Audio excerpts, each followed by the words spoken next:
footage on this.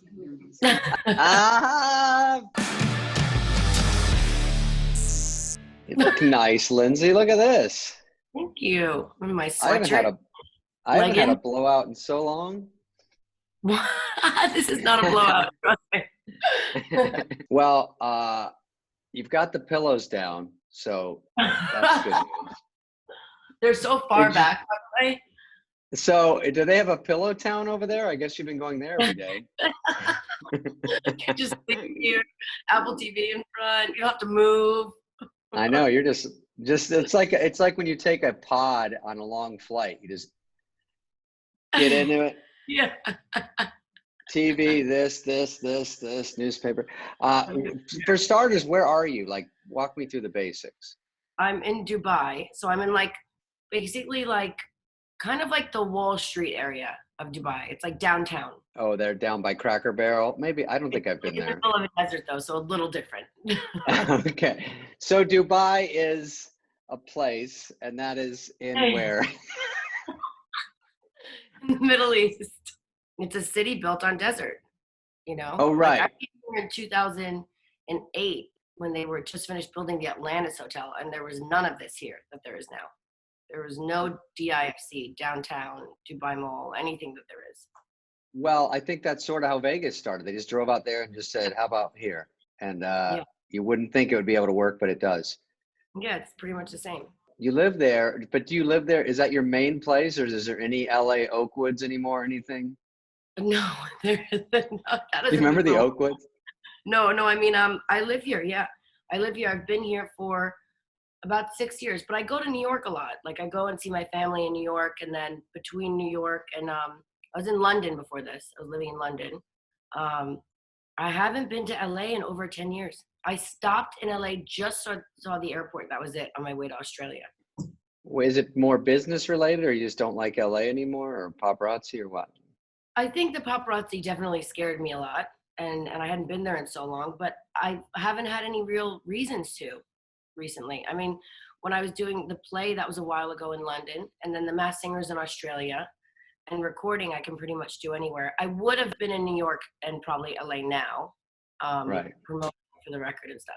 But I'm coming out. That's right. In Palm Springs, not too long from now, whenever everything is, safe and back to normal. Right. I went there for Coachella this weekend, and no one told me, of course, that it was canceled. Oh. So I was out there on Molly, just jumping around on a pogo Feeling by stick. yourself? Yeah. What about, tell me about music, because I want to ask you about that and Masked Singer too. So the music is something that I've been working on for a while. I haven't really, I was in New York, and I met with Casablanca and Republic, and we talked about it. And I went to bring my sister, because she's a writer and a singer-songwriter. So they were like, well, you owe us some music, because you didn't the rest.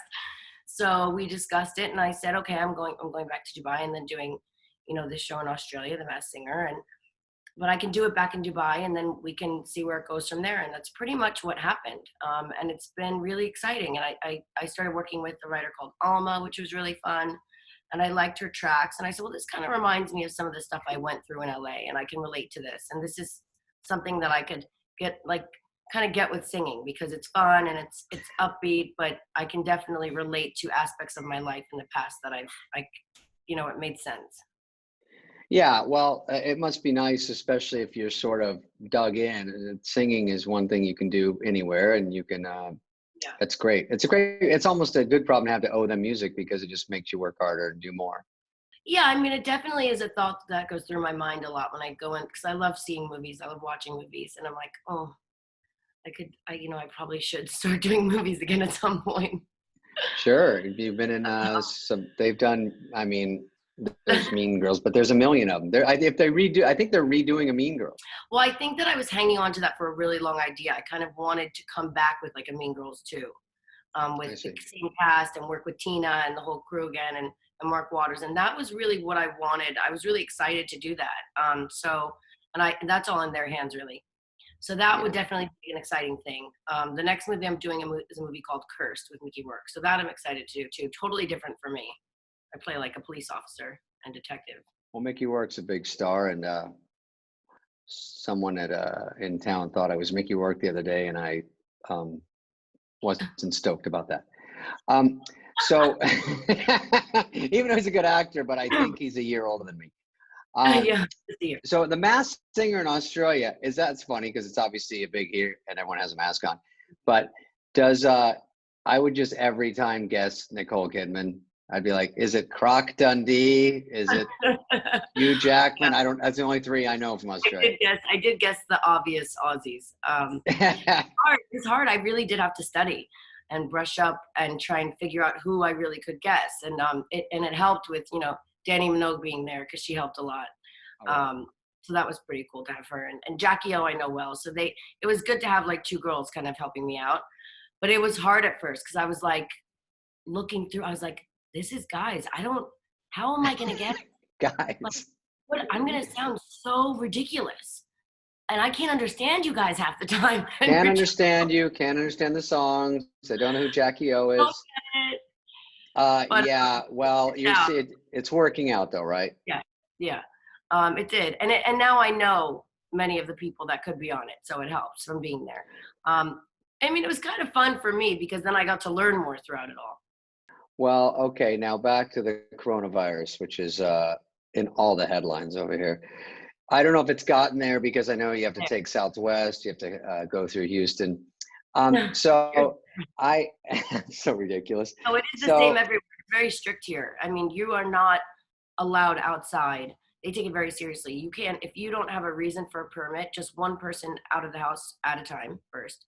And if you don't have a reason or don't get approved for a permit to even go to the supermarket or the grocery store, and you are found without gloves or a mask, and also if you surpass 90 minutes, you are fined or arrested. Like, it's taken very seriously. And there are that clean at night and, are decontaminating the streets and everything. Good God. Well, we have the leaf blowers going, so I don't know what they're doing, but maybe they're.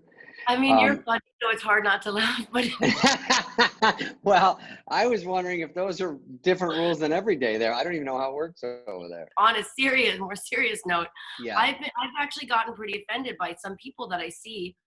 Even my brother lives in New York, and I'll see a photo that someone sends me, and people are just chilling. They're like, "Oh, it's really nice out today in New York. I'm just gonna go chill, by the water." With people. And park around other people, not wearing masks and not put gloves on. Yeah.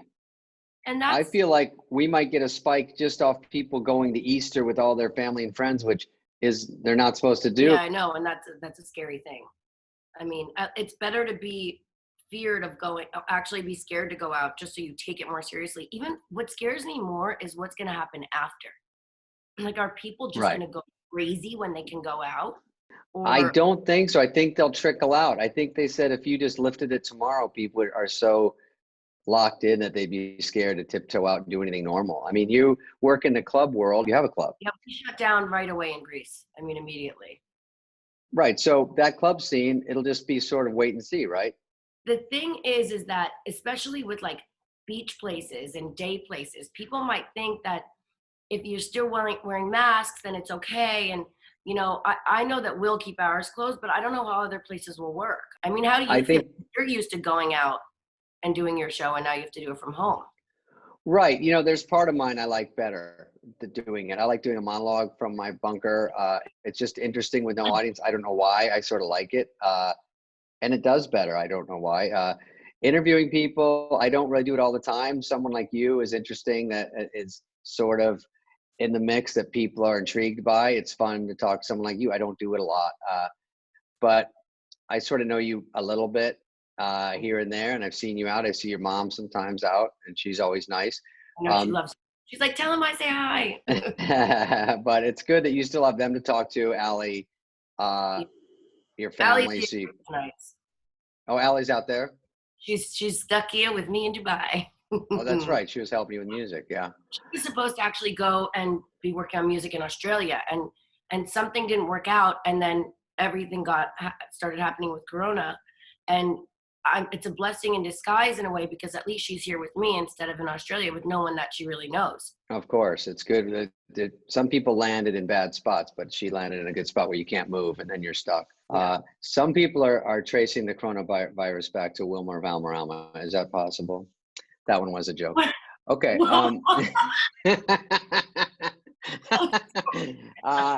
My sister's here in the room and she's cracking up. She's wearing a turtleneck and covered her whole face. Where is she? Tell her to poke her head in. Poke your little head in, sister. There. Say hi. Where is she? Hi there. Nice to see you. Nice to see you. Hi. Okay. Look at the hair's wavy. Where's the straightening iron? Look at Lindsay frames the exact frame as long as her hair perfectly. No, it's what?